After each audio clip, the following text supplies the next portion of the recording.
And welcome back to another episode of Pokemon Knowledge. As always, you can tell when live streams are going to be a lot of fun. And if you're looking at the person on the other side of the screen, you do know this is going to be a fun live.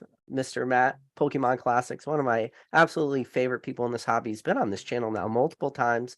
I was very lucky I got to meet him in person in Denver. Drove around with him. Overall, great dude. But yeah, guys. I appreciate you guys tuning in. This is a little different for my channel. This is a earlier live. We don't usually do this. So yeah, Matt, how's everything going with you? And congratulations because I know school's out for you. Yeah, it's like that Alice Cooper song, "School's Out for Summer." And it's exciting for us as teachers. Like school is a great job. I love working with kids, but at the end of the year, it gets really draining and exhausting. So it's nice to have that time to relax and recharge a bit, especially since I've had to put a lot of things on hold the last few months. And getting back into the swing with Pokemon is one of my priorities this summer. So I Yeah, appreciate being on for the inaugural morning edition of the PK live stream. I Hopefully, know this is a definitely different. And I had this plan. I was like, oh, I could go live all these days, but I wasn't very realistic with the new baby at home and stuff. It just didn't work out the way I was hoping. But we at least I did get one in. But I do want to say congratulations. You hit 10,000 subscribers. And I'm sure you understand, and maybe some people out there understand, but maybe not everyone. 10,000 subscribers on a Pokemon YouTube channel, remove yourself from like today. That was a huge accomplishment. So, the fact that you're able to get to now 5 digits with subscribers shows a lot about yourself and your channel and your editing and everything you're doing. So, congratulations on that, man. well, thanks so much. And thanks to the community out there. It was a lot of support from a lot of different people. And Rusty was actually the one to help get me over the last little bit of the hump there with the last 100 or so subscribers. He put out a post on his social media, and I appreciate that. So, a lot of little things like that along the way. And I'm just stoked that people are enjoying the videos. I really like making them. It's something that I have a history of doing is video production. So, it kind of merges all of my interests together. It's been a journey. Yeah, no, Rusty's a good one. That's Rusty will definitely do that for you. And if anybody is for whatever reason not familiar with Pokemon Classics, if you look down in the description of this video, the very first link is for his YouTube channel. If you guys like actually really, really well edited videos, drastically different type of content than you see on this channel, which is the least amount of editing possible. But no, he's doing a lot of big things, and I think your channel really helps to elevate this hobby too. And I think you're able to skirt what is a very fine line of making a very broad video, but also being able to make it for the very broad viewer who may not have a absolute ton of Pokemon knowledge, but then you also are able to still make those videos for the people that are a little bit deeper down the rabbit hole.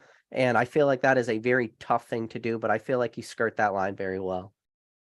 Yeah, in some ways, I think it maybe works against me. And as I was reflecting back, making the video, going over my channel's history, I'm like, I don't really have one specific niche in Pokemon. It's like all over the place for me, but I like that diversity that comes with the hobby of focusing on some of the investment financial side of it, but also doing some of the like skating pack opening things just because it's of interest to me. And then Yeah. all the historical oddities. And that's one of the great things I think about this hobby is there are so many different avenues to explore, but you know that already. Yeah. Oh, I mean, some of the videos that just come to the top of my mind, for like the broader viewer, but also the people more down the rabbit holes. I know you spotlighted like the W stamp promos, which I would be curious if you have any of like the sealed top deck magazine, or if maybe you have any of the sealed craft ones. I've never seen sealed craft ones, or at least been able to pick up the dark Charmeleon. That's one of my favorite. And then so you've done that, but then you've also like highlighted the first edition stamp Ivy Pikachu, kind of the backstory about that. Is that potentially the first ever secret rare? And you were able to actually pull up the footage of that card being opened from a booster box, which I had heard about that video existing, but I had never actually been able to find it or seen it. So the fact that you're able to highlight information like that is pretty awesome. And for most people, they would be like, what is a first edition Ivy Pikachu? Why is that even important? Or even the W stamp promos, like how many were there? Why was the release a little different? How can you have some be released in magazines like the Top Deck, like I said, or some with a Australian craft release like that? So it's really getting down that rabbit hole a little bit.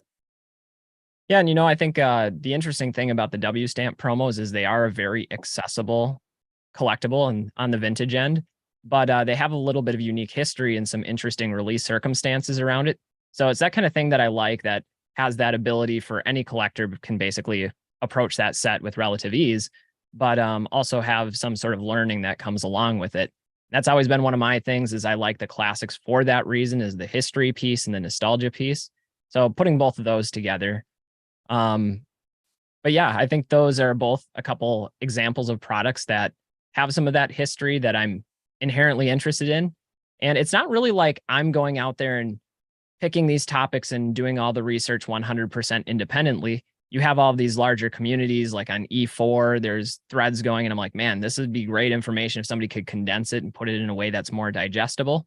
Or even on Discord, I know there's a lot of interesting historical things that are discussed there. So just kind of the mouthpiece of the broader collective wisdom of the community. Yeah, I definitely, and that's the thing. And I think you phrased it very well, is it's that broader of the entire group. But sometimes, while a lot of information is very accessible, like you mentioned, E4, maybe Bulbapedia, there's a lot of people have probably never been on E4 before and never even like looked at a single post. So even though for somebody like you is very active in that community, or at least was very active in that community, that might be such a foreign topic to a lot of people that it is nice that you're able to produce that and then make it into a very digestible type content. And I think a lot of the things that are kind of missing in YouTube a little bit is that digestibility of this content, content. And I always say this about Pokemon is, from the outside looking in, let's say you're some mom or somebody that doesn't know anything about Pokemon, to just have a very narrow lens of what Pokemon is. There's no nuances to Pokemon trading card games. There's no barrier for most people, at least in their brain, until you actually experience it. And it doesn't take you very long to realize like how massive this world of, the world we live in really is. Yeah, and like you said, it is massive, and there are so many like sub communities and sub interests, and it just spans for miles and miles in any direction. And that's one of the things that I love about it, because even all these years later, I started collecting at the very beginning in 1999 and never quit. But there are still things that I'm learning from a business perspective, from a collecting perspective, even from a history perspective, where something like uh, all of the circumstances around the snap cards, I didn't really collect Japanese. That wasn't my thing. I didn't collect trophy cards, and learning that like the Pikachu one had never surfaced was something I didn't know even just 3 years ago. And now seeing all of the information around that and that getting attention is something that I love to see, because I think most people are vastly unaware of things like that. Yeah. So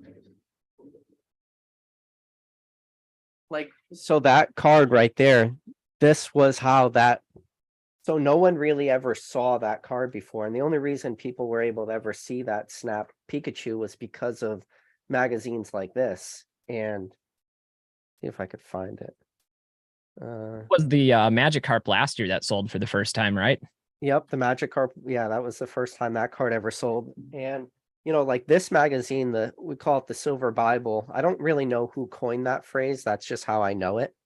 But there were people out there who had to translate this magazine for the very first time, and now all that information is readily available and stuff. But yeah, hold on, I can't even find it. But yeah, the snap cards are in here somewhere. I know they're probably around the Trophy Kangaskhan's and stuff. Oh, but yeah, so right here in the magazine, that's that trophy, or the Snap Pikachu. And that was the first time people actually like really saw what that card looked like, and they were going, wow, this is amazing. I wonder how long it will take for this to surface. This magazine came out in 2000, and we just had the first Snap Pikachu finally surface in 2023. It took 23 years after this book was published for somebody to actually like own that in their hand and make it in a very public format, which obviously Dubsy owns that card now, and it's a huge, I think he spent like 270,000 on that card, and now got it graded authentic, and it's been all over Instagram and you name it. So I don't know if this is a hot take, but I'm just going to throw it out there. But I think the actual photograph, the contest entry of that Snap Pikachu, is not a very attractive photo of a Pikachu. no, I don't know. That's just my opinion, but well, Yeah, I agree with you, but it's from Pokemon Snap. Like it's very tough to get a good Snap photo, and it's the same thing as like even the Rumble cards. Rumble cards have their own little niche. They are very ugly cards, you know? No, I really like some of the snap cards. It's just the framing of that photo with it being like this super close up of Pikachu's face with a lot of context removed, and there's like no background whatsoever. I'm Yeah. just really surprised that out of all the entries that was chosen as one of the winners. Yeah, you almost, for things like that, those type of contests, you always wonder like who is the judge? Who's really judging this and how are they deciding? Are they just kind of opening up every single submission and looking at every single card? Or are they kind of just throwing a dart at a dartboard and saying, okay, this is the first one I open. This guy wins. Congratulations, you know?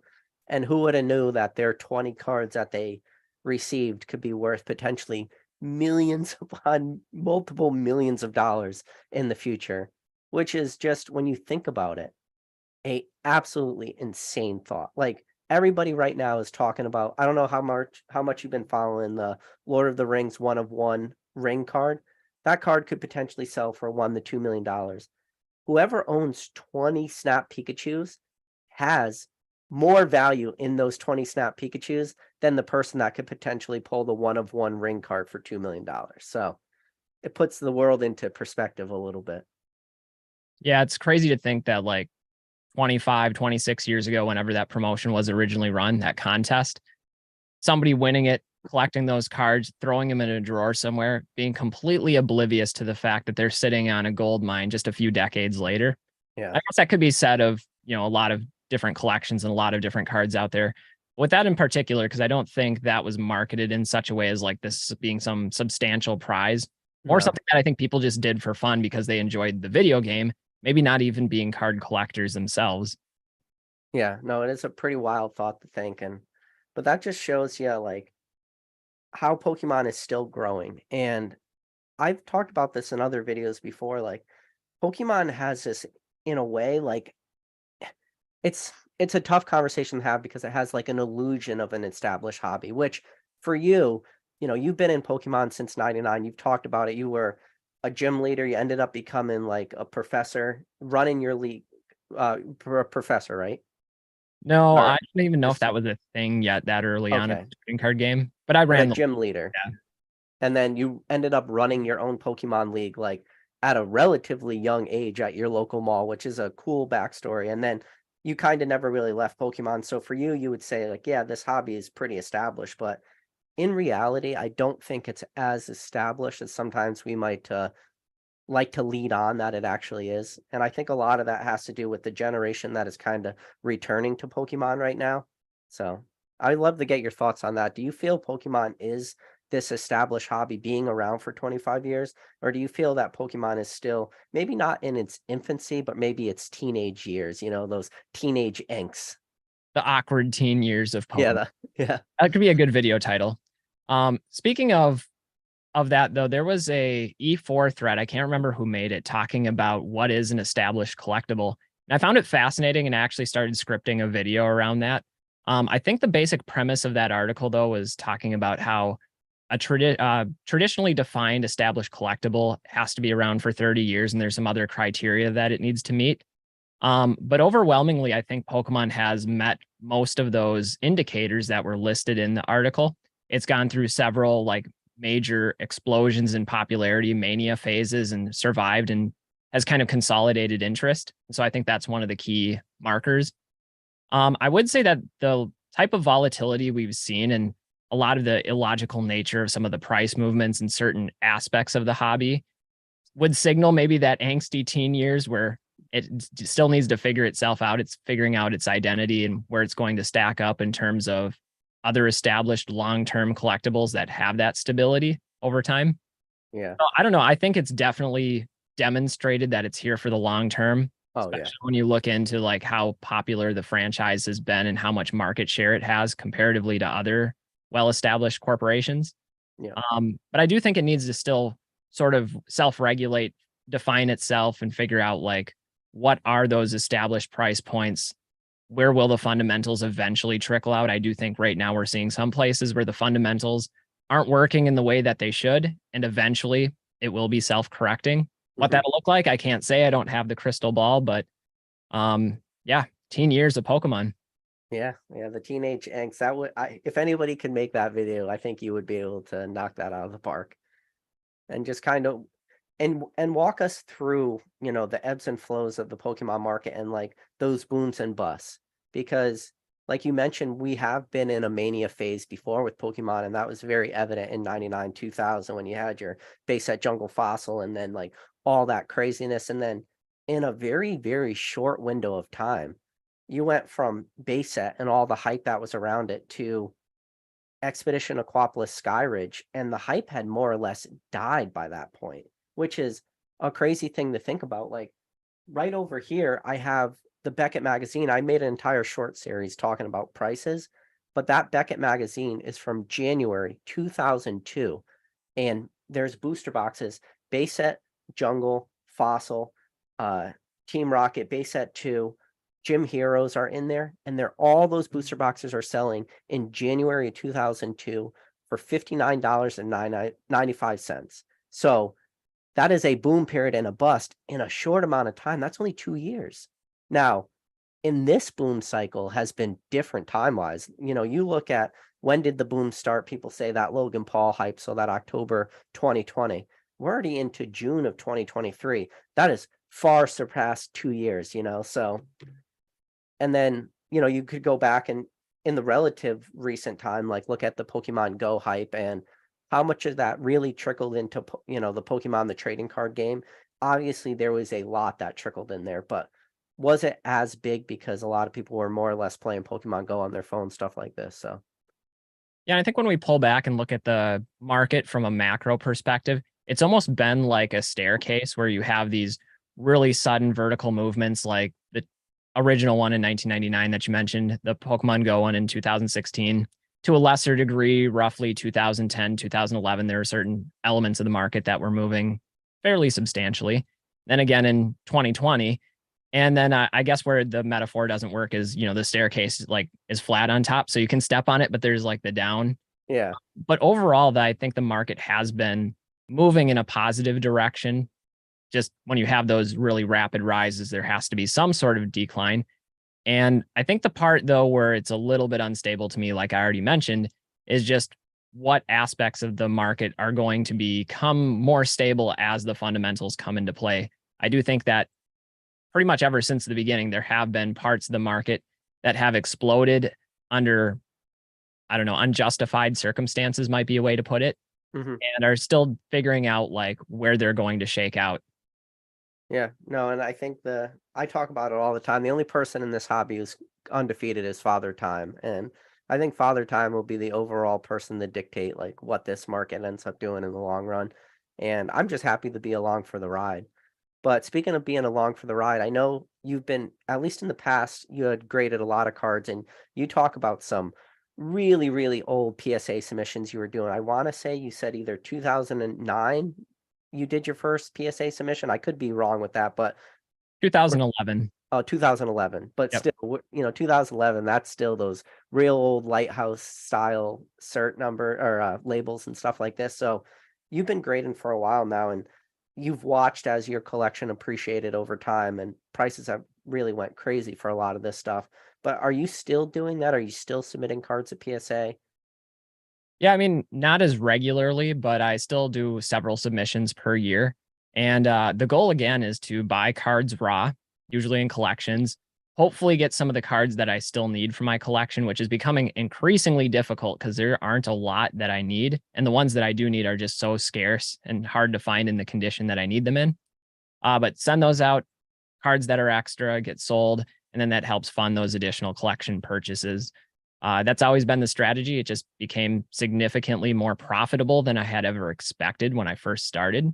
Yeah. And really, when I first started, I was just looking at taking cards that I already had, sets that I had, and just getting them encapsulated because I thought they looked nicer, they would display better, they would retain their condition better that way.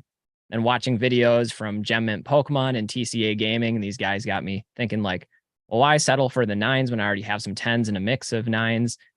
And so then I decided to start working on PSA 10 collections. And then that drastically increased the level of difficulty. And that's why I've been kind of at a collection standstill for the last few years, is it's pretty rare to actually hit on one of the cards that I still need. Yeah.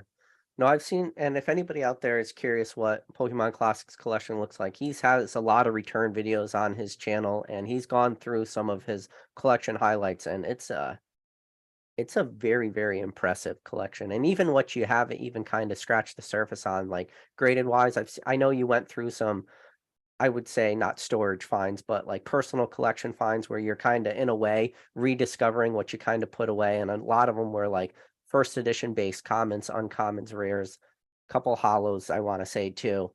But yeah, the fact that you're able to amass what you're able to amass, the way you were doing it for as long as you're doing it was very impressive. And I know we talked a little bit about like some of the pieces of your collection when we were in Denver. I don't know like what you are you very public about your collection, or is there some stuff you like to keep to the chest? Yeah, for the most part. I mean, I don't have any like major trophy cards or anything just hiding away in the background that I'm keeping on the down low. I'm primarily an English set collector, which, there are some cards that are fairly valuable, but it's not like any of the major whales out there in the hobby. Yeah. And most of my cards that are part of that personal collection, I have showcased at some point or another on my channel. And that was really the point of making the channel to begin with, is a lot of those cards I don't keep with me. And so I'm like, man, when I have these with me, I'm going to make a video so that I can still go back and like look at the cards rather than having to go to storage or recall them from vaults or whatever at any time that I want to look at them. Yeah. No, I know we were talking about, like your booster box collection, which I didn't know you really had that booster box collection. I didn't know you had any sealed vintage product. And then also, we never talked about this. Do you have any pre-release Clefables? I do. I have a PSA 8 version, and then I think I have a raw one too. That's probably like a PSA 5 or 6 if I graded it. Yeah, but still PSA 8 for a pre-release Clefable is almost as high as you're gonna get. Like, obviously you have a couple handful of nines, but the price disparity between an 8 and a 9, I mean, we're talking crazy prices. And for anybody out there who's not familiar with pre-release Clefable, there has never been a 10 graded. And if there ever is a 10 graded, that will be a card that a lot of people will be talking about that card, but you got to be a little bit more down the rabbit hole to start caring about condition rarity of pre-release Clefables when most people might not even know those cards actually exist. Yeah, and go look it up on eBay sometime and take a look at the backs of the cards. I don't know what was happening at Wizards printing facility, but whatever cutter they were using, I'm just envisioning one of those like chop cutters that you see in grade school, elementary schools. And every single version of that card, like all four corners, have massive whitening. Yeah, one of those. Yeah, one of these. This is how they cut. This is how they cut all those cards. They just cut one corner at a time like that. But I've seen many, many copies that were potentially higher grade, maybe a mint 9, until you flip it around in the back and it's like, yep, that corner whitening. Nothing wrong with the card itself, just the way it was produced. Yeah, and it's one of the worst produced cards ever. And I would say the person that I know who had the most was Gary King Pokemon. He produced like an old receipt he had, like, because he was doing that for a little while on his Instagram, like showing some old buys, and one of them was a lot of 180 pre-release Clefables, which I'm going to go out on a limb and say that was like some of the most anyone ever bought at one time, 180 of those cards. And out of those 180 cards, Gary was able to grade a whopping 0 10s. So they are even, and that was even when cards were still more readily available or easier to source. So if one of those cards does come up in the future, I'll be a little shocked by that. But yeah, so the next topic I want to talk about is even though you're pretty busy with school, and hopefully now that school's out, you mentioned it earlier, you want to get back into making more Pokemon content. I hope you do. But you're also been very good at like keeping up with the current Pokemon news. Where do you find time to just keep up with like the current trends and what's going on in the market? Well, usually every day at some point or another, I'll swing on to E4 and just read the latest topics. I also go on to PokeBeach a lot and just see what's happening. And I keep a list. I have like a Google Doc that's constantly open on one of my monitors. And whenever I see something that's worthy of covering on the news update, I'll just put down a headline or a link to an article. And then so when it comes time to make those videos with all the different highlights of the news, I look back at that and like, oh yeah, that thing happened. Or, oh yeah, that sale was made. So it's really a matter of just like checking in casually each day. And then when it comes time to make it and script it, I've got that running list that I can reference. Yeah. So I guess the big news that's going on right now today is, if anybody doesn't know, PokemonCenter.com just put up their pre-orders for the 151 set. So 151 ETBs are up for pre-order, and then they also had like the uh, booster bundles up there. I think those might have been sold out already. It was like a weird thing. Like, it looked like it was put into the system wrong, where it looked like it was under like the clothing and apparel, because there was like a box you could check sizes the same way you would buy like a shirt or pants. But if you clicked on that box, you can still buy them. But right now they were unavailable. They might be back up. But have you been watching the news for the 151 set? Because I really like Celebrations, and I know you were enjoying Celebrations because it had a big nostalgic feel to it, a lot of the cards that you experienced growing up. But now, have you been looking at the 151 set and some of the leaks we've seen in that? Yeah, I've been paying really close attention to that. And before hopping onto this live stream, I was actually editing my most recent video, which is talking about that set. And one of the, well, not one, but many reasons why I think that set is going to do really well. And it's sort of the perfect collaboration, or maybe merging of both vintage and modern. And when it can appeal to somebody like me, who generally doesn't collect modern but is really excited for it, I think that's just really good marketing on Pokemon's part. And it does remind me in some ways then of Evolutions, which we've seen has been a pretty popular set and has appreciated as well as Celebrations, which is arguably one of the most fun sets to open. So I'm really excited for it. I'm definitely going to get some. I'll probably wait until it comes out in English. And Yeah, it looks yeah, like it's going to be a difficult set to collect, though, unlike Celebrations. yeah. Yeah, that would be tough to say. It might be a tough set to open to collect it, but I think picking up a lot of the raw cards, a lot of the singles should be relatively cheap. It's just, I'm because I'm so overly positive for the 151 set, and to be honest with a lot of people out there watching this live, we started talking about the 151 set before we knew a single card in that set. Just strictly by the name 151, everybody was like, I know exactly what this set is going to be. And the way they numbered the cards are even awesome, like by Pokédex order, and the secret rares now, and all the Illustrator art cards. And I'm really a fan of like the Squirtle line, because like the Squirtle card's good, the War Turtle card's good, but that Blastoise card hits hard. The That Charizard, Blastoise is the real char good. yeah, the Charizard artwork, I saw somebody, they were able to stack the cards on top of each other, and it does show like an entire image with the Charmander at the bottom of the valley, the Charmeleon kind of in the middle of this valley, and then flying above it is the Charizard. And when you stack those three artworks, it does make a picture. I'm not a huge fan because I don't love the thought of the Charizard being so distant on the card. It's not the focal, like the focal point of it. But yeah, man, I I really struggle with the thought of how can 151 be a bad set, or how can it not do well? And I can't really get to that point. The only way it could be like a poor performer value-wise or cost-wise is if Pokemon just is really hyper aware of what this set is going to be, and they just put the printers on absolute print mode and print more 151 than we've seen of anything ever. Other than that, I really struggle with how this could be a poor performance set. And they very well could. Like Japan has already announced that it's going to be print to order. So I imagine that there'll be quite a bit of availability for it. At least I'm hoping so. Yeah. And I think that's fine. Like we need sets like that, and having accessibility, I think, is important. So if this is one that doesn't go out there for all the scalpers and flippers, I'm perfectly fine with that. Oh, yeah, definitely. And I would say that the Japanese release was a little different. It wasn't made to order. It was Oh wait, it was made to order. It wasn't print to demand, right? Because you Yeah. could only order one off Pokemon Center Japan. And if you guys haven't like got a Tenso account yet, and you do plan to get that Japanese product either today or down the line, I recommend you guys get an Tenso account.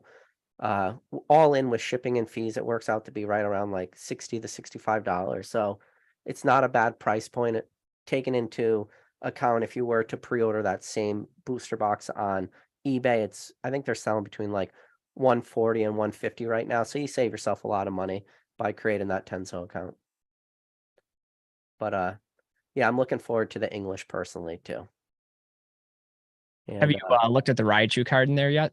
I did. I looked at the Raichu card. I'm still a fan of the most current Raichu that came out in the Paldea Evolved. I haven't been able to pick up one because I was seeing prices selling between like 15 and 20. And I was hoping with how many of those cards were going to eventually hit the market, prices would retrace a little bit. So I have to look more into that.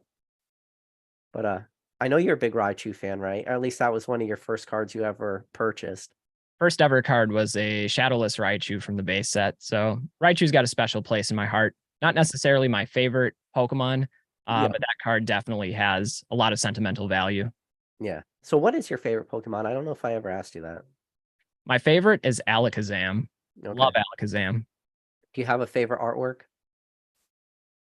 Man, I don't know. I haven't really thought about that. The Sabrina's Alakazam is pretty epic. Yeah. There's probably a better one out there that I'm forgetting at the moment, though. Yeah, there's a couple good ones. The Gold Star Alakazam has decent artwork. The Mhm. Level X is decent one. Obviously, just base set. You can't go wrong with it. I'm a big fan of the Expedition Alakazam too. Expedition one is really good. The Yeah. base set one is classic, but it's just a very basic artwork of Alakazam. There's Yeah. not much happening in that card. Yeah, there's probably not much happening in any of those base set artworks, That's true. but you can't really go wrong with the nostalgia factor of those. Yeah. And I love that Pokemon could sometimes go back and look at those base set cards and just kind of reimagine in a way. Arita did it with Stormfront with the Secret Rare Charmander, Charmeleon, Charizard, but then as recently as Celebrations, that base set Pikachu, to reimagine that and then do that now in the full artwork. Well, that's one of the things that 151 is doing as well, is you have some of those cards that are being reimagined from their base set artworks. I don't know if you've looked into that, but you got the Abra that's just relaxing up against, I think it's a rock rather than a tree, Yeah. or vice versa. The Charmander setting the meadow ablaze with his tail. Yeah, we are finally getting to see the Kadabra again for the first time since Skyridge was the last set to feature the Kadabra. So because Pokemon, I guess, can now print that card again, that they're able to make this 151 set. Yeah, and it's actually the first time that the whole set, I think that all those Pokemon were able to be together, because that lawsuit by Uri Geller was finally dropped. He came out and made an agreement with Nintendo saying, yep, print it. Happy to be a part of it. And for me, as a individual that loves Alakazam, great to see, because it's hard to do a lot in any collection with Alakazam when you don't have accessibility to the lower evolutions. Yeah, that's something I never thought of what you just said, that this is going to be the first set with all those original Pokemon, because we've never had it. Even like base set was 102 cards, and even in Jungle there was a lot of reprints, and that was only like 63, and then Fossil was 62 cards. I mean, there was never a period of time where all those original 151 were in the same set together. And in fact, when you think about Mew, for English, I mean, for Japanese, they obviously got that the Japanese Mew in Jungle, or their Jungle set, but we never saw our first Mew until Expedition.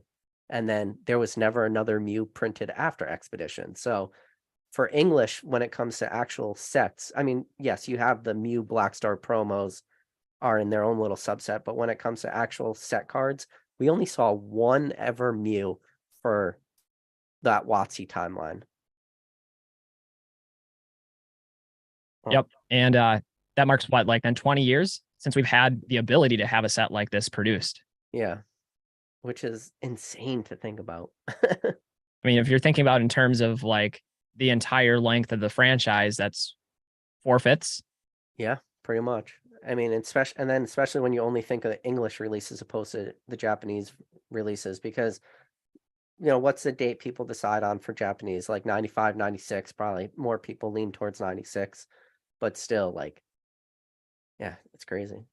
The vast majority then of Pokemon's history, regardless for English or Japanese, has been unable to have an entire Kanto theme set with every card represented until now. So from a nostalgic standpoint, from a classic standpoint, I'm all about that.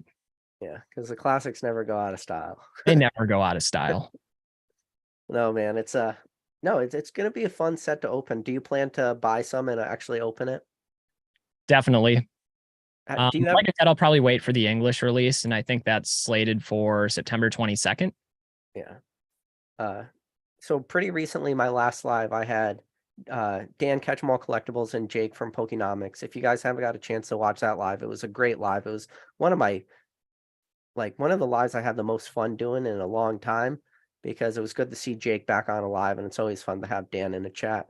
But one of the things Dan always talks about, and I like to mention too, is every set is always the next set is always the best set Pokemon ever made.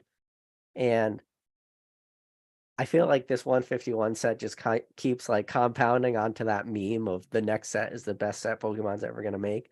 And I'm always nervous with these really good modern sets because I am afraid that the attention of the hype keeps moving. Because when you go back to 2020, and I don't know how like actively engaged in the modern market you are, but go to the hype of 2020, the end of 2020, right after Logan Paul's box break. November of 2020, you had Vivid Voltage came out. And then right before Vivid Voltage was Darkness Ablaze, Rebel Clash, and Sword and Shield base. Like anybody nowadays to open any of those four sets would not want to do that at all because they would be like, Sword and Shield base and Rebel Trash and Darkness Ablaze and Vivid Voltage. These are all such lackluster sets. But in November 2020, people were buying out your Walmarts and Targets. And then going out of Vivid Voltage, you look at like Battle Styles. Everybody was hyped about Battle Styles. Booster box prices went up to 160. Right after that was Chill and Rain. The hype quickly moved into Chill and Rain. Those two sets, Battle Styles, Chill and Rain, most people don't even want to open those. If somebody were to walk by their local Walmart and they see a four-pack collection box and the 4 packs are Darkness Ablaze, Vivid Voltage, Battle Styles, and Chill and Rain, they would probably pass on that collection box. They'd be like, I don't want to open any of those. It's wild how the hype moves and how what people care about opening moves too. Well, that's one of the benefits of my situation being a vintage classic collector is I don't have to fall into this line of every new set is the best set. To me, Yeah. the best set is the one that has the experience and the nostalgia attached to it. So I can selectively choose my sets and say like Celebrations, that to me was one of the best sets. Evolutions, one of the only modern sets that I've bought multiple boxes of for the purpose of opening.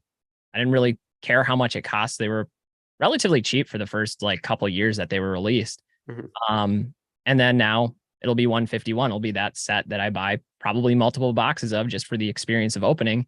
And I think that's one of the things that'll make it last a little bit longer and maybe be enjoyable to a larger number of people is that I think it will retain value from just an opening perspective, just an experiential perspective. So maybe it's the best set, maybe it's not the best set, but will it be a fun set? I think the answer there is definitely. Yeah, definitely. No, I think you're right there. But when you talk about like vintage and stuff, what are like your big set goals that you're still trying to complete? And I know for you mainly your set goals is that WotC timeline. So base set through, I guess you don't even really move into the e-readers, right? I think you've mentioned in the past you focus on those early WotC sets and maybe like Gym Heroes, Gym Challenge. Do you dabble with the Neos at all? Oh yeah, yeah, I'm very Okay. much into the Neos. In fact, the Neo era is my favorite era of Pokemon. My set collecting was primarily based on what I was collecting as a kid. That was base set through Neo Destiny. Okay. I have branched a little bit beyond that, and I probably will at some point, especially as the block to finish some of the cards that I'm looking for becomes increasingly difficult. But I'd also throw in just some historical oddities. I have a lot of like side collections, including error cards, and there's certain error cards that I still need, like a no damage Ninetales. Should probably hit up Nick or rob him or something. That'd probably be the easier play. Um, but I have a trainer deck A. I don't have a trainer deck B. Had the opportunity to get one years and years ago when they were only like $150. And I was like, I'm going to wait on that one a little bit. Yeah. Totally missed the mark on that one, but I'd love to get one of those in the collection. There's some other small things like that. Uh, Other things that I'd like to grade and like actually get a graded collection of rather than a binder collection. The key though is I think trying to make everything manageable and not get too large and too diversified that everything becomes untenable. Yeah. Oh, mainly the vintage cards though. I know you just mentioned the trainer deck A and you're looking for the B, but you do have at least one of the demo packs, correct? The 21 pack or the 21 card pack demo packs. Yep. I've had a demo pack since I don't know, 2012, 2013. Okay. And for anybody out there is not familiar with those, they were 21 cards. They were all shadowless cards in there, and they were kind of just uh to be handed out at original Pokemon leagues. Speaking of openings, that would probably be the dumbest opening ever is opening a demo pack. 100% dumbest opening you could possibly do. Yeah. YouTube video idea if I ever run out of ideas. Yeah. And it would be a great title. This is the dumbest opening on YouTube. I'll act all surprised by the cards inside too. I'll be like, hey, look, it's an energy.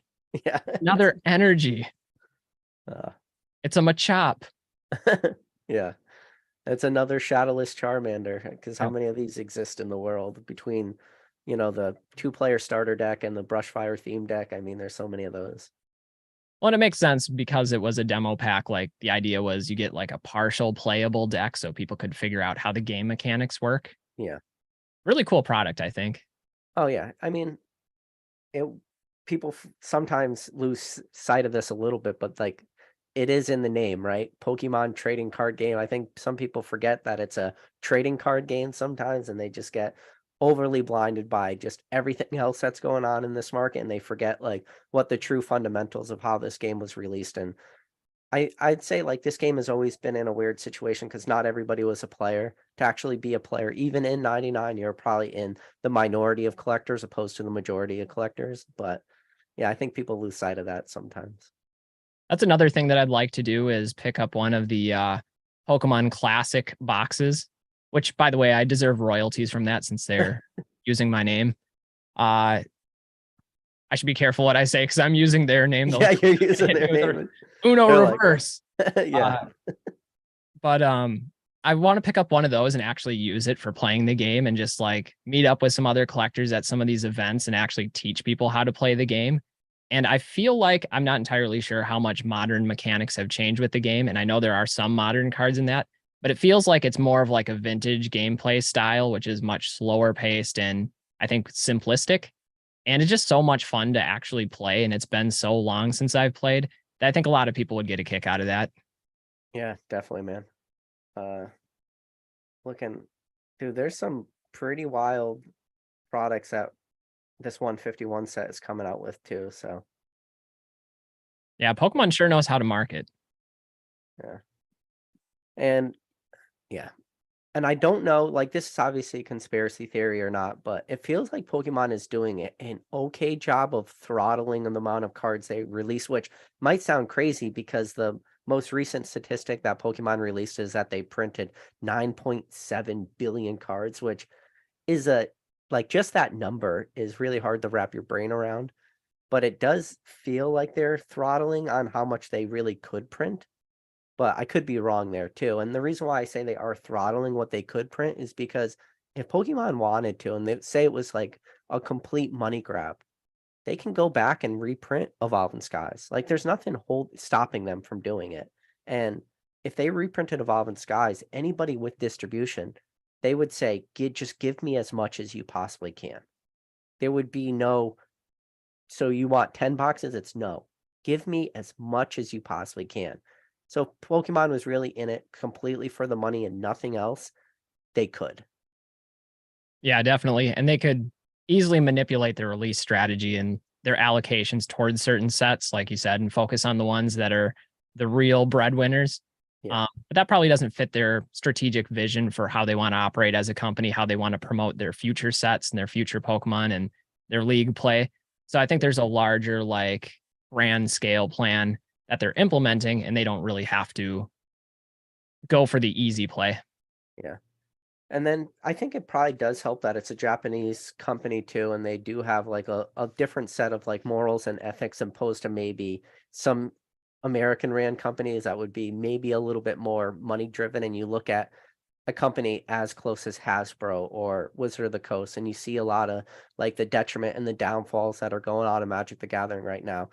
There's a very simple solution to Magic the Gathering's problems, and it's very limited releases. lower print numbers, but that's not how you make a lot of money. You don't like be a huge publicly traded company, which Hasbro is, and say, okay, we're cutting back on all our print numbers because we want this stuff to be rare, be scarcer, and be worth more on the secondary market. Like for like an American company, that's such a very foreign thought, but maybe for the Japanese market, they might be a little bit more considering of that secondary market or that collector base. But then at the same time, like you see the struggles that the Japanese market is going through right now. And it's probably also in a way like a very shameful thing on Pokemon that they can't, supply enough cards to their collector base or their player base. Like there could be a little bit of a shame factor in that too. And maybe Pokemon is just overextended too. Like it's not just English cards, it's not just Japanese cards. Pokemon prints a lot of languages. The demand that's happening right now in the Chinese market, all those Chinese cards are being printed by Japanese facilities, even though they have English backs. So is Pokemon just too overextended and they just can't keep up with the demand because they're continuing to grow at the same time? Yeah, I think that's definitely a part of it. And Pokemon Japan, I think, released that like apology message on their social media accounts talking about their failure to keep up with demand and print enough for everybody and kind of taking responsibility for the secondary market and the scalping and reselling that was going on. Mhm. So I think that's definitely part of it that we're seeing that sense of honor and responsibility for the larger market and their printing, which seems a little bit bizarre to me because if you're printing 9.7 billion cards, like you're doing a lot. Like, I don't know if there's a lot of responsibility that's deserved on their part for not meeting the demand. The demand is Yeah. just insane. Yeah. I don't know how that culture is though. Like they I don't know, like, I would be too much speculating, like, are they really concerned about the secondary market and stuff like this? I want it like, my quick answer is probably not, but it's hard to say, and I know Worlds is gonna be in Japan this year, and that is gonna be a huge thing, and I mean, Worlds is always, like, this amazing event, and you could see, like, a lot of the videos that came out of London, like, they were decorating train cars and stuff and going all out, but in Japan, I can't even imagine. What do you think, like, the release for Pokemon Worlds in Japan's gonna be like?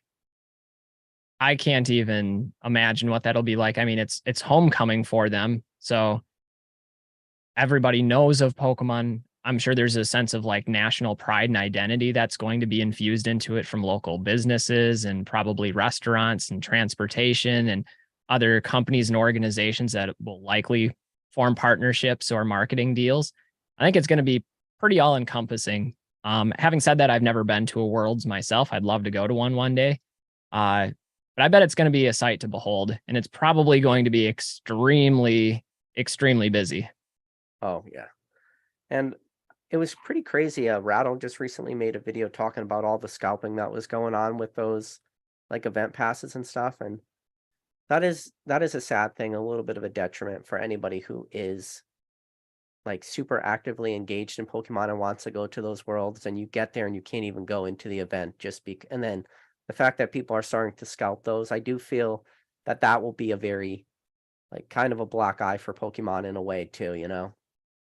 Absolutely. And I've said this a bunch of times on my channel, but I think as long-term collectors and people that have been around the hobby for a while that legitimately, I think, care about the franchise and want its best long-term interest, that we all have a responsibility to make sure that the cards remain accessible to their intended audience, but also that the community remains this warm and inviting place that people want to be a part of rather than feeling shunned from or excluded due to some shady business dealings or behaviors of a select few. So that's one of those things that I do think gives it a black eye is when you have this event that's out there that doesn't need to happen. It's something that Pokemon as a company is putting out there for its users, something that actively promotes the card game, that brings together this culture of international identity. And if it's going to be ruined by something like that, you could easily see a company saying, well, we'll step back. We don't need to run this. We don't need to be a part of this. And I'd hate to see something like that happen. Yeah, definitely. Let me ask you a question. So, or I know we're backtracking a little bit, but you had mentioned that you collected all the way up to Neo Destiny. Have you completed the entire Shining set in PSA 10? Yes, I have the first edition Shining set and PSA 10. And for the Unlimiteds, I think I have one that's a 9. I think it's the How long did Shining it take you Marathon. to source that Charizard in a 10?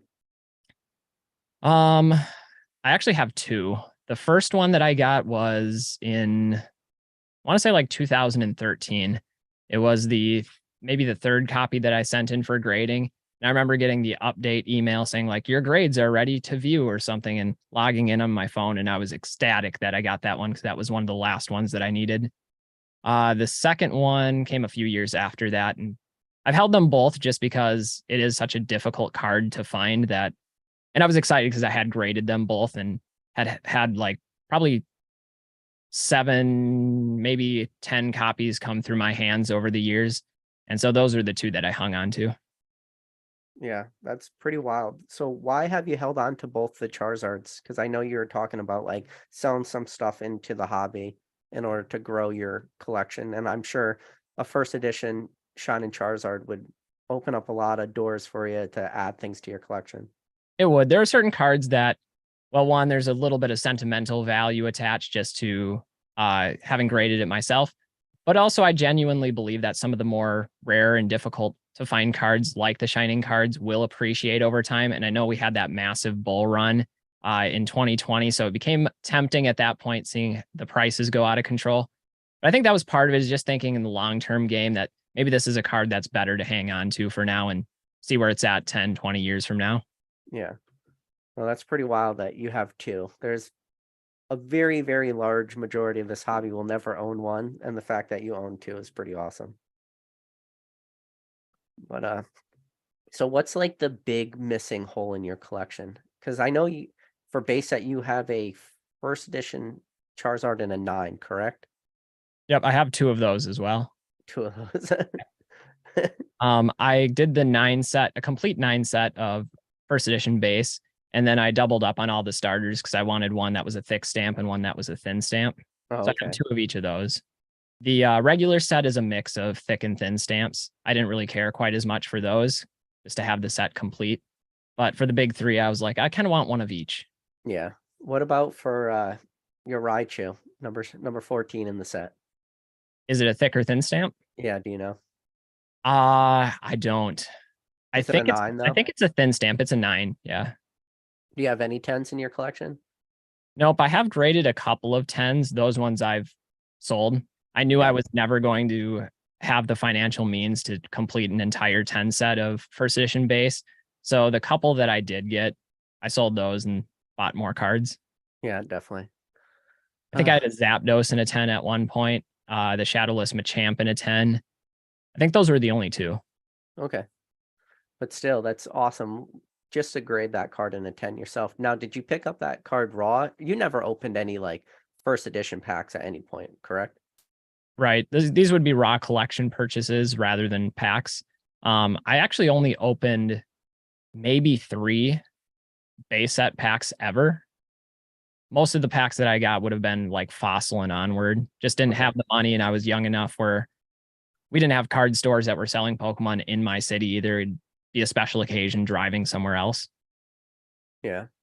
No, it's pretty wild. So I know we've talked about this on other lives, and I always think this is like a very fascinating thing is the fact that you're a teacher and you are in a way very public about your collecting journey through Pokemon. You have a YouTube channel and stuff, and you've mentioned in the past that people have in a way discovered your YouTube channel or they discovered your skating channel. And for anybody that doesn't know, like you are as into skating as you could possibly get, and you've had endorsement deals in the past through skating and stuff, and or at least been sponsored by companies. So you're very into that world. But when people find your Pokemon channel, is it becoming more acceptable now that everybody's seeing what Pokemon has become, maybe opposed to at the very beginning? I think so. It helps that like everybody already perceives me as the nerd that I am as a teacher. So when you throw that in for the few people that have watched my videos or discovered them, it just kind of adds to that confirmation of what they already suspected. Like, yeah, this guy's a big geek. And it's like, yeah, you're right. You didn't need the Pokemon channel to confirm that.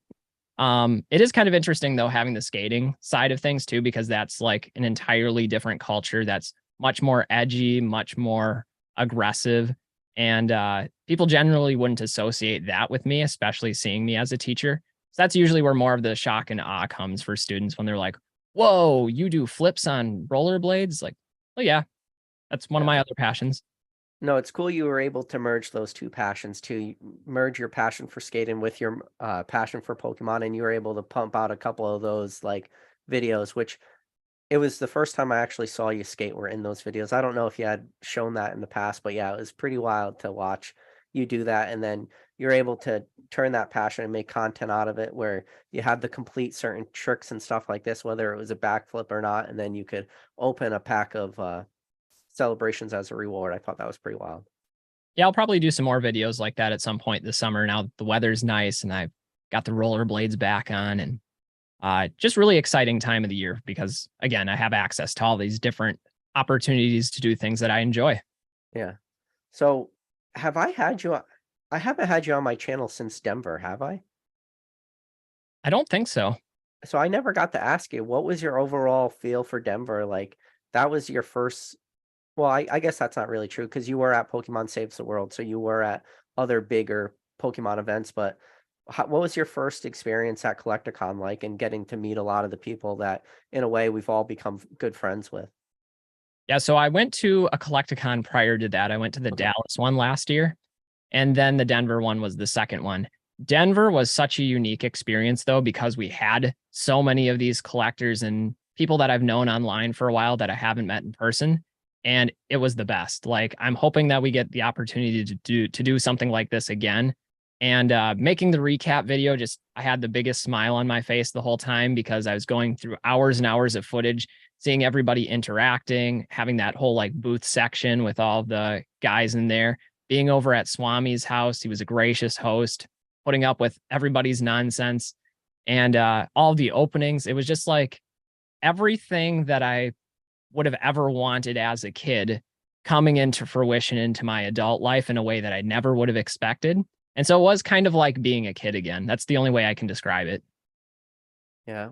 I can only imagine if you tried to have that conversation with 12 or 13-year-old Matt and been like, hey, listen, you're not really going to enjoy Pokemon at a next level until you get into your late 20s, early 30s. And then you will discover that Pokemon is this world opens up to you. I think that would be a very difficult conversation to have. And I think like maybe 12 or 13-year-old Matt wouldn't be able to quite understand like how this world opens up. Yeah. And like having that experience as a league leader for a number of years where we had this tight knit group of friends and collectors and players that would all come together and we'd be at like our weekly meetup and, we'd laugh, we'd play games, we'd trade cards, we'd talk about life, complain about school, all those types of things. This was kind of that whole microcosm revisited, but with a much larger and more diverse group of friends from all different walks of life, different ages, different places, different geographic locations. But then the same thing was there. We were ripping cards, we were talking about cards, talking about jobs, work life, family life, interacting, but in a venue where you're surrounded with wall to wall Pokemon products and Pokemon themed things and celebrities from Pokemon, voice actors. It was really special.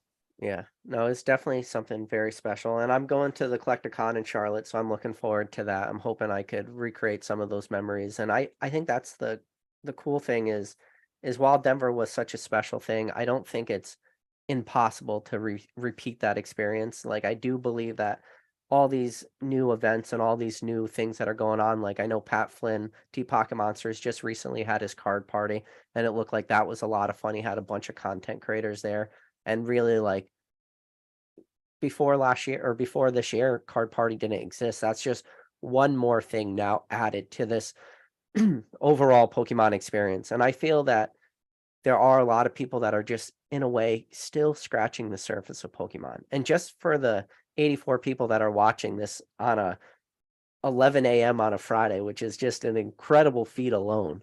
But like those people have already kind of made it a little bit deeper down the rabbit hole, maybe have widened their entire experience of this hobby. But the next step is definitely that in-person meetup event that, and it hits different. It really does. And I think that's the hope and one of the things that I want others to discover because I've always been like collecting. I've never really stopped. There are points where I wasn't buying or selling or trading as actively as I have been recently or when I very first started. But that's added a whole new dynamic towards the whole collecting Pokemon experience. And I hope that there's people out there that are kind of sitting on the sidelines that are watching these videos, partially interacting, but that they start seeing these social media posts and videos and things like, I want to be a part of that. And then that will pull more people in. And then they have this more experiential approach to Pokemon because that's where the fun lies. That's been the best part, is the social aspect of collecting. And that's my hope, is that more people discover that, because it really is the best part. Yeah. And I kind of talked about Pokemon in a way being in its infancy, but your average player just wrote a good comment in the chat. He said Pokemon is really in its infancy for social events, and I that's not something I really talked about, was the infancy of social events, and that is very true. He said I would advise as many people as possible to go to events. Yeah, and sure, like you did always have worlds, but even the worlds event that has changed too. Like the people that are now going as spectators pre 2016, nobody really did that. And then 2019 seems to be a very a very large world for a lot of people. I know that was like the first one Dan Ketchum Collectibles went to. Uh, Cool Train Orion was there. PokeRev, a bunch of people were there. But then 2021 or 2020 Worlds, 2021 Worlds didn't exist. So yeah, I think these new social events are definitely in their infancy. So Yeah, don't get me wrong. I love shiny cardboard. It's one of my favorite things. But what I like a lot more than that are the people and the personalities and the experiences.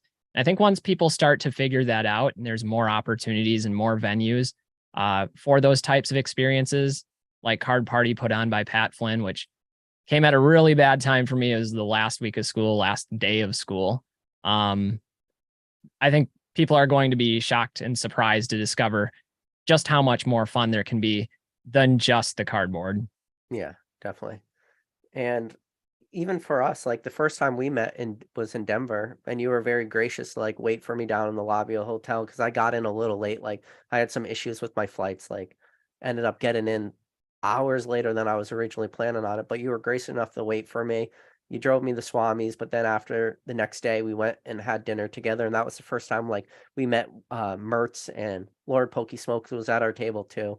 And that was the first time I met most of those guys. And now Mertz has kind of in a way made a little bit of a name for himself in this hobby. He's created his own YouTube channels, done this kind of stuff. So even the people that you meet for the first time, like now you start to recognize them. And one of the things I find a little bit difficult is remembering everybody's names, especially at Swami's. There was a lot of names that like come at you at once and you're like, I'm not going to remember all these. But there was definitely some highlights and some people that really stick out. So Well, especially with too, when you get used to knowing people based on their screen name rather than their actual name. And it kind of reminds me of that scene from Infinity War where Spider-Man's talking to Doctor Strange and he's like, oh, we're using our made up names instead yeah, of our real names. Because there's certain people, like Swami is always just Swami to me. yeah. There's no other way to that. And you're PK. That's who Yeah. you are. So Oh, and uh basic trainer is definitely basic. is he are you saying he's basic, or are you saying his name is basic? I'm saying his name is basic. Okay, just Like wanted to you could clarify that. no, yeah, you can say his full name is basic trainer, but like I when he told me his first name, and I won't even say his first name because I bet a lot of people don't even know his first name.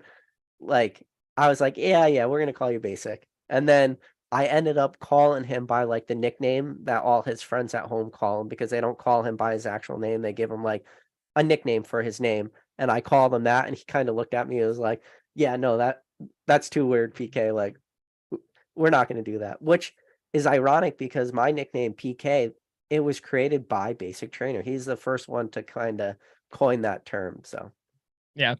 But anyway, it's just one further wrench into the gears of learning faces and names, as we have like two sets of names that we have to remember.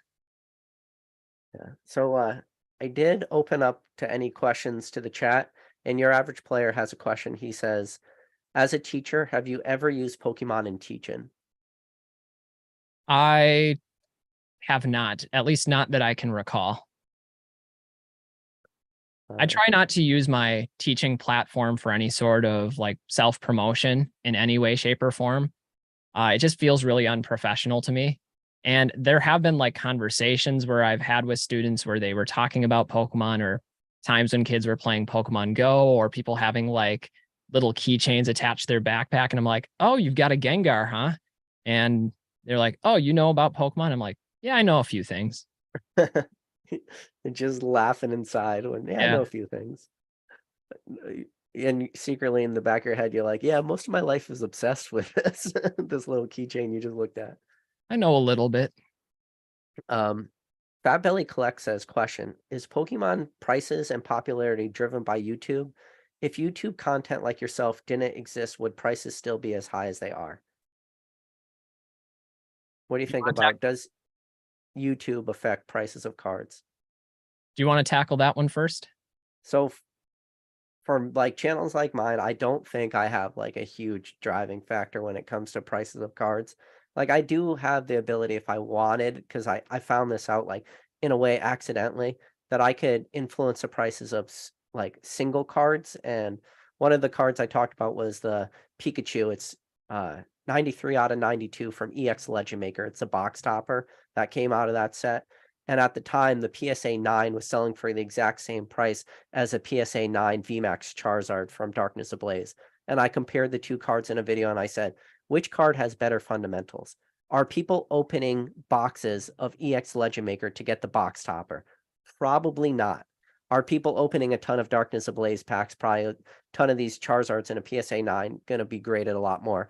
And the answer was an obvious yes. And at the time, the Charizard from Darkness Ablaze in a PSA 9 was selling for $150. The price of that Charizard VMAX in a 10 is less than $150 now. So huge price retraces. But because I talked about that card, there was a very small buyout of that EX Legend Maker Pikachu, and prices have never recovered since then. And especially when it comes to PSA 10 sales, PSA 10 sales at the time were like between $300 and $400. Now they're greater than like $700. So how much of that was truly impacted by me making one video? Probably not a lot, but you look at what happened with the Charizard to that Legend Maker Pikachu, prices never retraced. But on a huge macro, there's 3,000 people will watch some of my videos on the higher end. I, I struggle to see like a huge impact. And even going to collecticons and stuff, there was a lot of people walked up to me, were familiar with my channel, but 99% of the people that were at that Denver Collecticon had no clue who I was, never once watched one of my videos. So if you have 99% of the hobby is buying all those cards at that Collecticon, I'm not having that large of a impact, in my opinion. I would love to hear your thoughts on this, though. Yeah, so I'm going to approach this from more of a psychology perspective, since that's where a lot of my background is in. And I think if we look at first herding bias, I think there is some truth to that, that having especially large channels, these large pack breaking channels or larger channels that are creating this sense of community and belonging to people, or they want to be a part of Pokemon because there's that emotional connection, or perhaps that desire to replace some sort of gap or emotional hole or social experience with something more artificial, that there's probably some truth to that, that the markets in some ways are moved by the larger sense of community that Pokemon social media provides. Would people still be buying products and opening them and enjoying the cards without any social media presence? I think so. But when people have a connection to something greater than just themselves and their own collecting, obviously that's going to move the dial at least to some degree. The other bias that's in there is I think there's a lot of people that are already committed to buying something. They want to spend money, they want to generate returns, and they're looking on YouTube specifically for confirmation bias. They want to be told that what they're doing is the correct thing, or they want to feel justified in their purchases and their sales. And so they're looking for that voice that just convinces them that, yes, this is the right thing to do. So I think psychologically, we see mob mentality generate itself in a number of different venues, not just with any sort of retail or investment driven product, but just in anything in life that people want to belong to something. And this is just one place where that need is met. So I do think that it plays a role. How much influence does one individual channel have? Probably not much, maybe more the larger collective whole. the hive mind of Pokemon. And especially the smaller channels, I don't know if they have that significant of an impact. I don't personally make content that's like, here, buy this. This is going to be the thing that generates returns for you. And I hope nobody gets that sort of impression from my channel. But even the channels that do that, I think they're already telling people like what they want to be told. And at the end of the day, those people are probably going to be making purchases regardless of what some personality on YouTube tells them. Yeah, and I think you're right. That confirmation bias is a huge thing. And especially when it comes to Pokemon, and it's that selective searching too that people do. You can do two searches. You can do one search of why is Pokemon not in a bubble? And you'll get a bunch of videos telling you why Pokemon is not in a bubble. You can do a very similar search and say, why is Pokemon in a bubble? And you'll get a ton of videos telling you why Pokemon is in a video or is in a bubble. Now, if your selective terms is you're only looking for confirmation bias because you don't think Pokemon's in a bubble and you're only searching those type of videos. Or if you do think Pokemon's in a bubble, so you're only searching those type of videos, that's what it is. It's just that very selective bias. And when you go and you just Pokemon Investing alone, when you type in Pokemon Investing on YouTube, you sometimes have to go in incognito mode. So what incognito mode is, turn off your YouTube, because YouTube is figuring out what you want to watch. So if you like a certain amount of content, the YouTube algorithm is going to pump that type of content out to you, whether you know it or not. But if you go in incognito mode and just type in Pokemon Investing, my channel does not pop up. And there is a lot of Pokemon investment channels that most people probably don't even know exist. So, Well, let me throw this out as a probably flawed analogy, but analogy nonetheless. Uh, Take the NFL and football. If we removed all fantasy football from the market, from popular culture, from media, from social media, all the websites, all the analysts that talk about it, would people still be interested in the football teams and watching football games? I think the answer to that is obviously yes. There's still people that enjoy football and that enjoy watching their team play and still going to games. But would there be a substantial pullback in how much content people consume and how much they pay attention to those stats and talk about it, and like being in the workplace around the water cooler talking about their players that they're playing? They probably wouldn't pay as much attention to other teams besides their own if that were removed. So does it impact the market? In that situation, I think it would. But is it the only reason why that market exists? Not by a long shot. yeah. Now, your average player has also like kind of threw a little bit of another question that goes into this.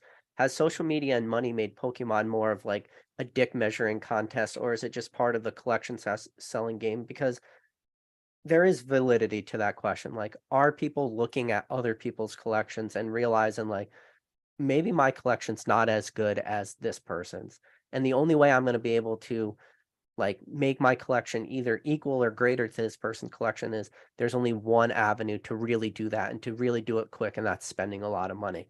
And I think that there's probably a lot of people out there do look at other people's collections, and that does influence a lot of their decisions. And one of the things I've said on like past videos and past lives is I always considered my collection to be relatively small.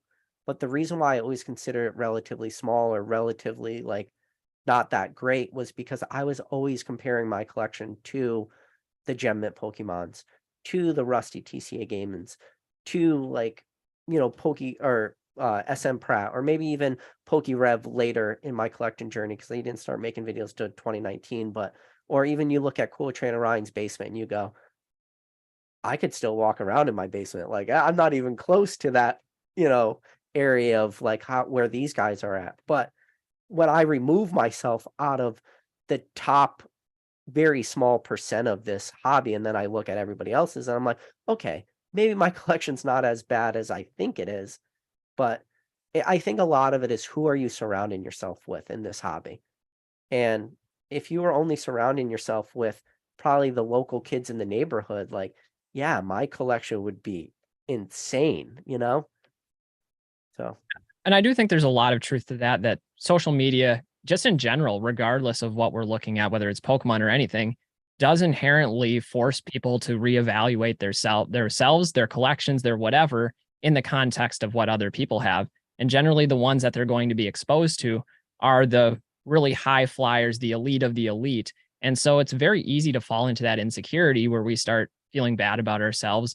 Regardless of who you are or how established you are, you might have a really substantial collection. Like you said, if you're seeing the top whales of the hobby all the time, there might be some insecurity there. But I think that's more of a moral failing on an individual basis than a community basis, where there is nothing wrong with being a casual collector, liking just this niche product or enjoying modern cards and being like, that's my collection. These cards have meaning to me. That's totally fine. And even I've hung on to cards that have sentimental value, that have no value beyond that. And those are some of my most treasured possessions. So at the end of the day, I think absolutely it does play into that sense of insecurity.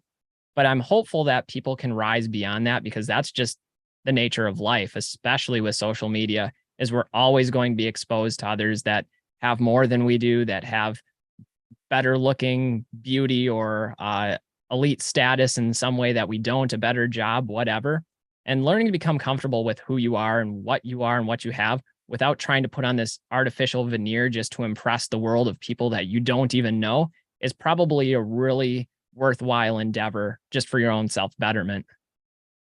Yeah, definitely. And I've definitely had like you said like kind of like a moral failing, and I have had this, and I've talked about this in a lot of different lives. I said one of the things that was one of the best things I've ever done for myself as a collector and that really helped me appreciate and grow myself in this hobby is I always say I lost collection identity. I got way too spread out. I was trying to complete too many different things at one time. And once I was able to pull back from that and start to like I called it reacquiring my collection identity, reacquiring the cards in my collection that mattered to me, the ones that were important. Once I got to that point, it opened up like this hobby drastically different to me. And I was able to like finally get rid of a lot of stuff that didn't really bring me the joy that maybe it should have. So, Yeah, I liked Tom's comment. Tom B said, comparison is the thief of joy. And I think that's that's a truism, regardless of what we're talking about. It's certainly playing a role in collecting and in Pokemon, but just in general in life, I think once people learn to be comfortable with who they are and what they are, you'll find that you have a lot more joy in life and appreciate the things that actually matter. And that's the things about you, your personality, the things you can control, rather than all these extrinsic aspects of life. yeah. Leaf Green Goblin said confirmation bias is why niches that may seem like obvious plays exist. And I think that's a good point too, Leaf Green Goblin, and I'd always talk about, and people, somebody wrote in a comment in one of my videos, they said, PK, I challenge you in a video to not mention the special livery Charizard. And that might be something impossible for me to do is not mention that in a video. But for me, that was a very obvious play. And I think a lot of people realize that after the fact, but rewind a little earlier to that, to the special delivery Pikachu. That was the same play. You had to spend $20 on Pokemon Center. You didn't need to have a code at that point. You just added $20 worth of product to your cart and you instantly got that card. That was in November of 2020. I just talked about the hype that was Pokemon. There was a lot of people not doing that. And the reason they weren't doing it is because of the simple fact is they didn't even know it existed. And we're talking PokemonCenter.com. For most people watching this video or watching this video after the fact, they probably all familiar with PokemonCenter.com. But I would say that there is a huge, like maybe majority of this hobby don't even know that's a thing. They only know their Walmarts or Targets or GameStops. They don't know like even online at all. So yeah, when you start to look at what maybe is an obvious play, that might still be a very niche play. Well, that goes to one of the larger points that I know has been reiterated on your channel and other channels is that there are always opportunities. Always. They change and maybe some of them are like less justified than others.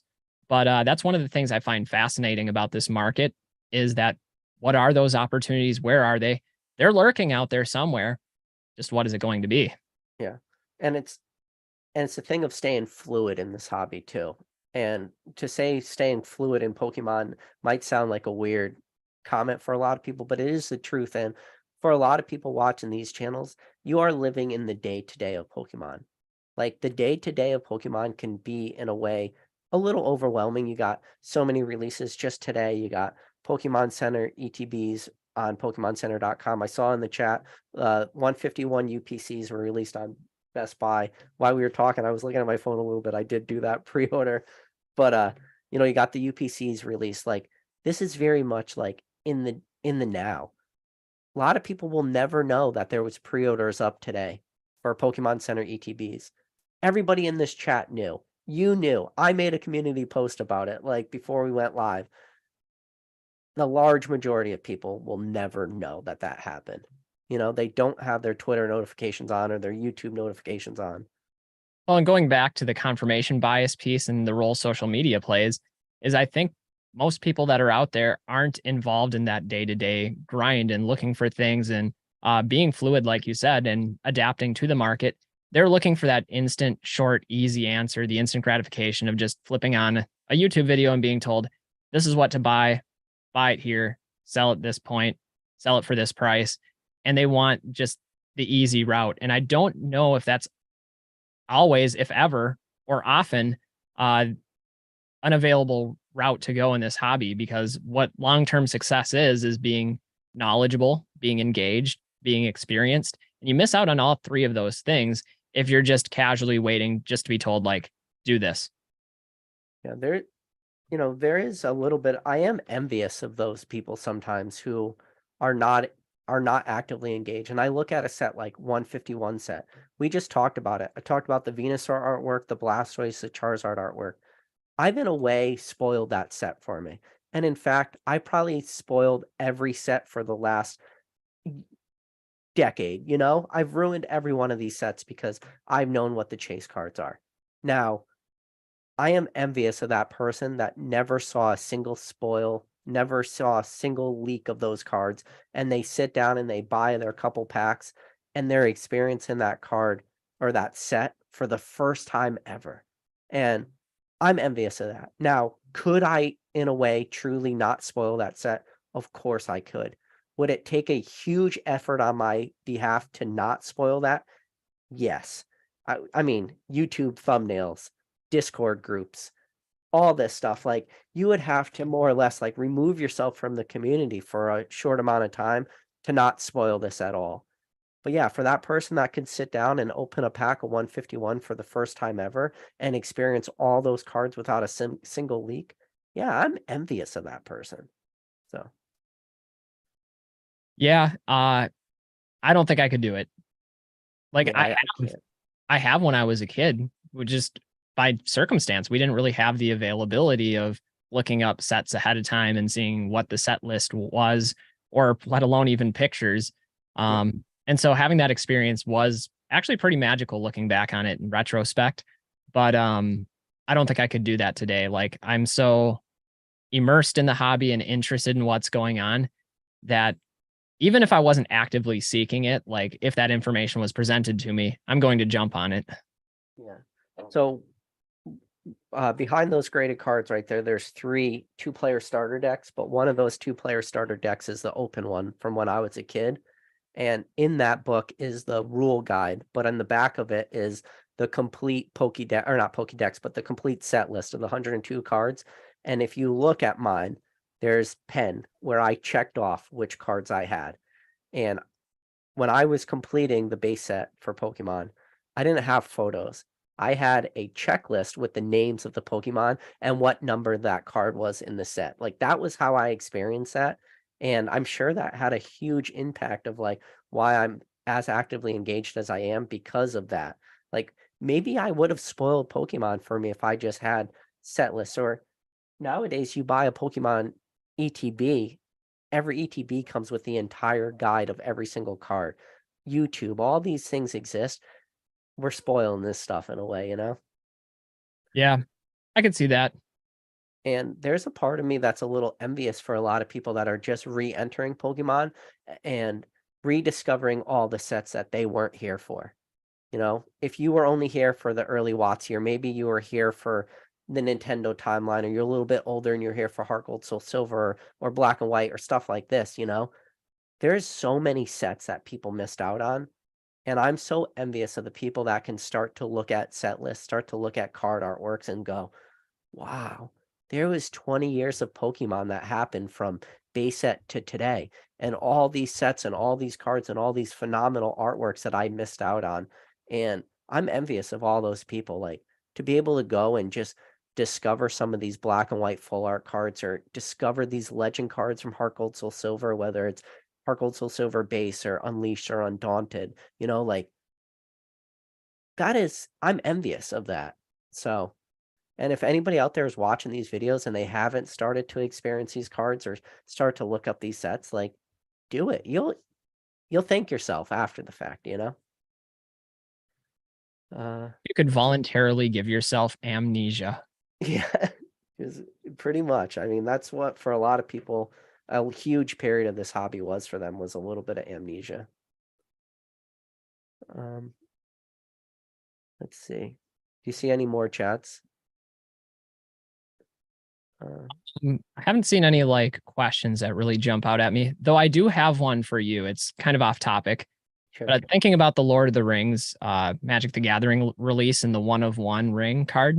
Yep. If Pokemon were ever to do something similar, what would be a card that would like make sense to do a 1 of 1? Like what would be a similar dynamic where in Lord of the Rings, it's just the one ring and they have to destroy it? What would be Yeah, something probably that there's like the- the exclusivity of just to do one of? I mean, the first thing that comes to my mind is a Master Ball, right? Because That's what I was thinking too. yeah, in red or blue, there's only one Master Ball. You saved it to the end of the game, and you probably use that Master Ball to get Mewtwo because you had the strategy guide growing up, and it told you in the strategy guide, hey, by the way, you're getting this Master Ball. Don't use it till you get to this Pokemon Mewtwo. So that's where it goes in my brain. Like that's the card that makes the most sense. Are there any other cards you could think of? If that was the one you're Ball was thinking the of? one that came to my mind, but I'm like, it's too obvious, right? Yeah, it's too obvious. Yeah. Ooh. XP says missing no. Do you remember that from the Game Boy games when you'd use Game Shark or whatever to get the rare discover. candy glitch? Yeah, and it would like mess up your whole screen and stuff. Yep. Yeah. My wife just came down the stairs. She's gonna leave to pick up my firstborn from daycare in a little bit, so I gotta watch the baby while she's gone. But I got about like 5 more minutes. So Sounds good. Yeah, this is a good question. I would Be a like good to question think, for chat. Chat needs to solve this for us. yeah, chat, answer this. If you could have a 1-of-1 card for Pokemon, what would it be? Talking about what Matt just said, like how the ring is the one ring to rule it all. But or you could, maybe this is a little bit of a stretch, but in the game, Porygon is supposed to only be a 1-of-1 Pokemon, right?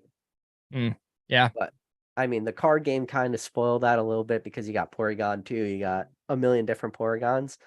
But in a way, I guess Porygon's supposed to be a 1-of-1, but even Ditto too, right? Isn't Ditto supposed to only be a 1-of-1?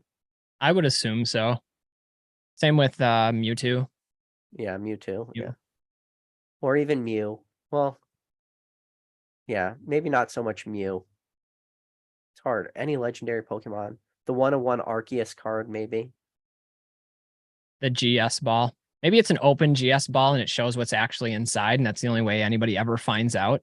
Yeah. Is it's printed on the one card. Because I think that was one of the like plot holes that was never resolved in the anime. If I remember correctly, is Ash has to like deliver the GS ball, and it was built up like they were going to reveal what it was, and it just never went anywhere. Yeah, I think Pokemon can never figure out like that answer.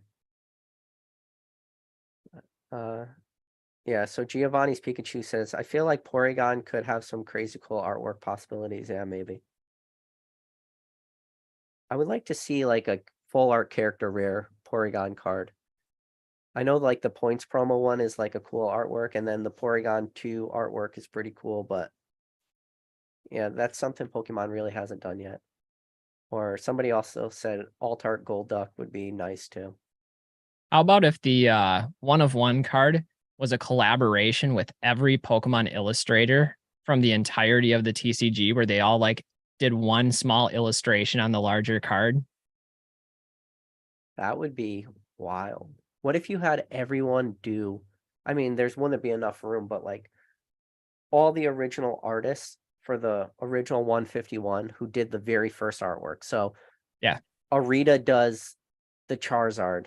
Sugimori does the Blastoids, and they all do their artwork on that card. And that honestly, though, if they did that, $2 million, forget about it. We could be talking.